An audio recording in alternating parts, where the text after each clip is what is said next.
పింఛన్ల పంపిణీ కార్యక్రమం సందర్భంగా తమ నాయకుడికి అనుకున్నంత ప్రాధాన్యత ప్రభుత్వం ఇవ్వడం లేదు అన్న అసంతృప్తి సోషల్ మీడియాలో జనసేన పార్టీ శ్రేణుల నుంచి వ్యక్తమవుతోంది. అయితే అలా కాదు అని సర్ది చెప్పే ప్రయత్నాలు కూడా ఒక మేర జరుగుతూ ఉన్నాయి. ఈరోజు ప్రధాన పత్రికల్లో మొత్తం ఫుల్ పేజ్ యాడ్ ఇచ్చారు ప్రభుత్వం తరఫున పింఛన్ల పంపిణీకి సంబంధించి.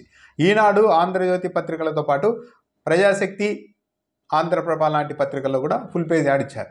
ఒక సాక్షికి మాత్రం ఇవ్వలేదు. ఇది కూడా ఒక చర్చ కారణమవుతుంది. ప్రధానంగా ఎప్పుడైనా కానీ ప్రభుత్వం లార్జెస్ట్ సర్క్యులేషన్ ఉన్న తొలి 2 పత్రికలకు యాడ్ ఇవ్వడానికి ప్రాధాన్యత ఇస్తూ ఉంటారు. ఆ లెక్కను చూస్తే ఈనాడు, సాక్షికి ఇవ్వాలి. 3వ స్థానంలో ఆంధ్రజ్యోతి ఉంది. కానీ జగన్మోహన్ రెడ్డి అధికారంలో ఉన్నప్పుడు ఆంధ్రజ్యోతి పత్రికకు 3వ స్థానంలో, సర్క్యులేషన్ పరంగా 3వ స్థానంలో ఉన్న ఆంధ్రజ్యోతి పత్రికకు ప్రభుత్వ ప్రకటనలు ఇచ్చింది లేదు. సాక్షికి, ఈనాడుకు మాత్రం ఇచ్చేవాళ్ళు. ఈనాడు పత్రిక కూడా తీరా ఎన్నికలు దగ్గర పడిన సమయంలో ప్రభుత్వ యాడ్స్ను ప్రచురించేందుకు కూడా పెద్దగా సుముఖత చూపలేదు. ప్రభుత్వ యాడ్స్ ప్రచురిస్తే జగన్మోహన్ రెడ్డికి అవి పాజిటివ్గా ఉంటాయి కాబట్టి తమ పత్రిక ద్వారా ప్రచారం చేసినట్టు అవుతుంది. ఎలాగైనా సరే కాస్త ఆదాయం నష్టం వచ్చినా సరే జగన్మోహన్ రెడ్డిని ఎన్నికల్లో ఓడించాలి అన్న ఉద్దేశంతోనే ఈనాడు పత్రిక ఆఖరిలో ప్రకటనలు తీసుకోలేదు అన్న విమర్శ కూడా వైఎస్ఆర్ కాంగ్రెస్ పార్టీ నుంచి ఉంది. అయితే ఆఖరికి కొద్ది రోజుల్లో ఈనాడు పత్రికలో ప్రభుత్వ ప్రకటనలు పెద్దగా కనిపించలేదు. ఈ అంశం అలా పక్కన పెడితే చంద్రబాబు నాయుడు ముఖ్యమంత్రిగా ఉన్నప్పుడు 2014 నుంచి 19 వరకు ఇదే ఆంధ్రజ్యోతి మీడియాకు భారీగా లబ్ధి చేకూర్చారు అన్న ఆరోపణలు కూడా వైఎస్ఆర్ కాంగ్రెస్ పార్టీ వైపు నుంచి ఉన్నాయి. ఆ 5 ఏళ్లలో ఆంధ్రజ్యోతి మీడియా సంస్థకు, టీవీకి, పత్రికకు కలిపి దాదాపు 700 కోట్ల రూపాయల మేర చంద్రబాబు నాయుడు లబ్ధి చేకూర్చారని అప్పట్లో సిఎస్గా కూడా పనిచేసిన అజయ్ కలం ఆరోపించిన ఉదంతాలు కూడా ఉన్నాయి. లేదు, అలాంటిది ఏదీ లేదంటూ ఆ తర్వాత ఆంధ్రజ్యోతి మీడియా సంస్థ ఎదురుదాడి చేసిన ఉదంతాలు కూడా ఉన్నాయి. సో ఇప్పుడైతే ఈనాడు, ఆంధ్రజ్యోతికి ప్రకటనలు ఇచ్చి, ప్రజాశక్తి, ఆంధ్రప్రభ లాంటి ఒక స్థాయి పత్రికలు కూడా యాడ్స్ ఇచ్చి, ఒక సాక్షికి మాత్రం ప్రభుత్వ ప్రకటన ఇవ్వలేదు అంటే ఒక సాక్షిని ప్రకటనలకు దూరంగా పెట్టాలి అని ప్రభుత్వం నిర్ణయించుకున్నట్టుగానే ఉంది.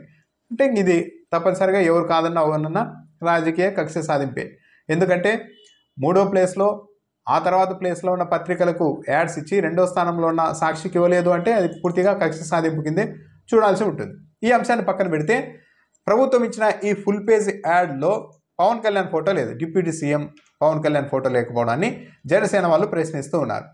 నిజానికి ప్రభుత్వ ప్రకటనలో డిప్యూటీ సీఎం ఫోటో ఉండి తీరాలి అన్న రూల్ అయితే ఏమీ లేదు. మామూలుగా ముఖ్యమంత్రి ఫోటో వేస్తుంటారు, అలా చేస్తుంటారు. కానీ ఎందుకు జనసేన పార్టీ వాళ్ళు ఈరోజు ఇలా హర్ట్ అయ్యే పరిస్థితి వచ్చింది అంటే, ఒక విధంగా జనసేన వాళ్ళని మభ్యపెట్టే ప్రయత్నం తొలి రోజుల్లో జరిగింది. అదేలా విధంగా అంటే చంద్రబాబు నాయుడు చాలా హుందాగా పవన్ కళ్యాణ్కి విపరీతమైన గౌరవం ఇవ్వాలనుకుంటున్నారు. కాబట్టి ప్రతి చోట పవన్ కళ్యాణ్, నా ఫోటోతో పాటు పవన్ కళ్యాణ్ ఫోటో కూడా ఉండాలి అన్నట్టు చంద్రబాబు నాయుడు అధికారులను ఆదేశించారు అంటూ విపరీతంగా ప్రచారం చేశారు 15 రోజుల క్రితం మీడియాలో, సోషల్ మీడియాలో అంతా. ప్రభుత్వ అన్ని కార్యాలయాల్లోనూ ఇకపై చంద్రబాబు నాయుడు, పవన్ కళ్యాణ్ ఇద్దరు ఫోటో ఉంటుంది అని కూడా ప్రచారం చేశారు. నిజానికైతే అధికారికంగా ఎక్కడా ఆదేశాలు లేవు డిప్యూటీ సీఎం ఫోటో తప్పనిసరిగా పెట్టాలని. ఇప్పటికీ కూడా చాలా ప్రభుత్వ కార్యాలయాల్లో పవన్ కళ్యాణ్ ఫోటో ఏం లేదు.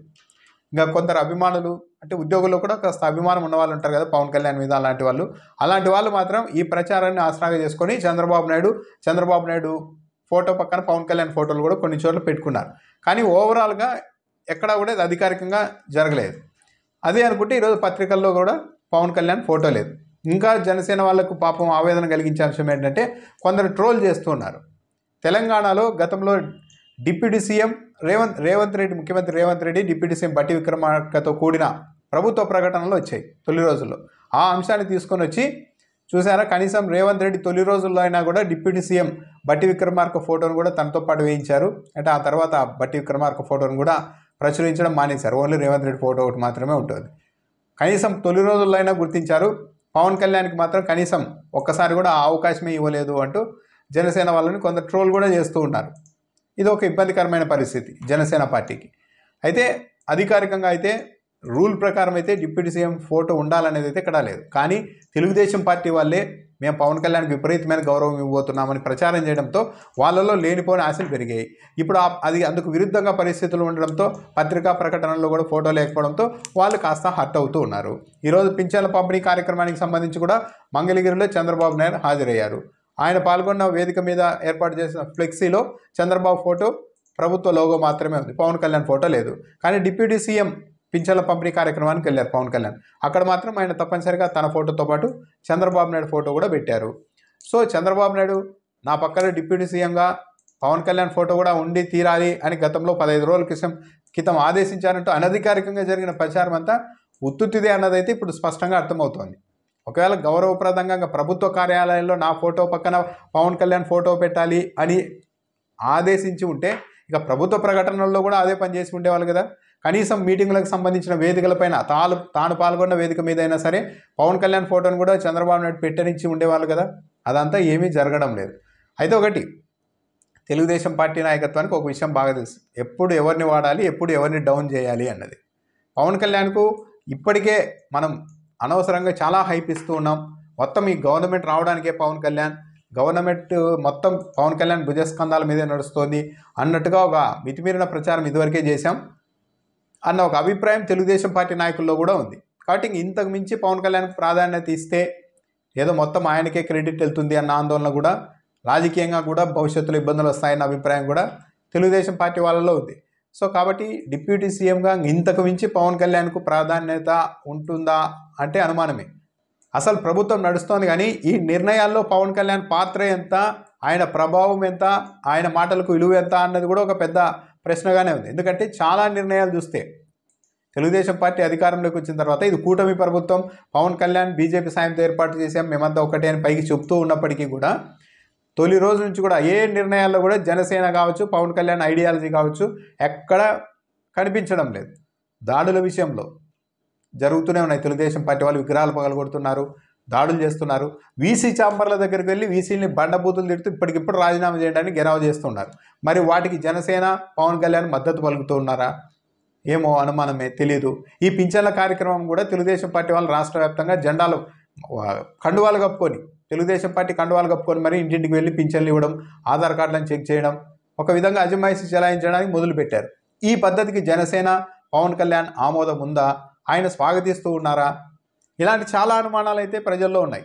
కానీ అధికారంలోకి వచ్చిన తర్వాత డిప్యూటీ సీఎం అయిన తర్వాత ఆయన శాఖ వరకు ఆయన రివీల్ చేసుకుంటూ ఉన్నారే కానీ దేన్ని ఒక పాలసీని మార్చే స్థాయిలో పవన్ కళ్యాణ్ ప్రయత్నాలు చేస్తూ ఉన్నట్టుగా కానీ ఆయనకు ఆ స్థాయిలో ప్రభుత్వంలో విలువ దక్కుతూ ఉన్నట్టుగా కూడా ఎక్కడా కనిపించడం లేదు.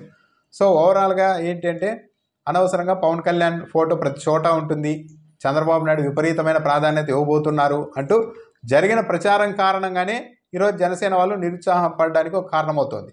సో అధికారికంగా అయితే డిప్యూటీ సీఎం ఫోటో ఉండాలనే రూల్ ఏం లేదు, తప్పనిసరిగా ఉండాలని. కానీ ఈ ప్రచారం కారణంగానే వాళ్ళలో లేనిపోయిన ఆశలు పెరిగాయి. ఇప్పటివరకు అయితే ప్రభుత్వ కార్యాలయాల్లో ఎక్కడ కొన్ని చోట్ల తప్పించి ఎక్కడా కూడా పవన్ కళ్యాణ్ ఫోటో కనిపించడం లేదు. ప్రభుత్వ ప్రకటనల్లో కూడా పవన్ కళ్యాణ్ ఫోటో ఉండడం లేదు. చంద్రబాబు నాయుడు స్వయంగా పాల్గొన్న సభలో కూడా పవన్ కళ్యాణ్ ఫోటో కనిపించలేదు. సో కాబట్టి ఇంతకు మించి పవన్ కళ్యాణ్కు ప్రాధాన్యత ఇవ్వడం రాజకీయంగా మంచిది కాదు. భవిష్యత్తులో ఇబ్బందులు వస్తాయి, జనసేన ఇంకా పుంజుకుంటే, పవన్ కళ్యాణ్కి ఇంకా ప్రాధాన్యత పెరిగితే అని చంద్రబాబు నాయుడు ఏమన్నా అనుకుంటున్నారా, టీడీపీ నాయకత్వం ఏమన్నా భావిస్తోందా? కాకపోతే ఇప్పటికిప్పుడు మొత్తం రివర్స్లో వెళ్తే వాడుకొని వదిలేశారు అన్న అభిప్రాయం కలుగుతుంది. కాబట్టి పవన్ కళ్యాణ్ అలా ఆయన పని వరకు ఆయన వదిలేసి మన పని మనం చేసుకుందాం అన్న తీరున ఏమన్నా తెలుగుదేశం పార్టీ ఆలోచన చేస్తోందా అన్న అనుమానం అయితే కలుగుతోంది.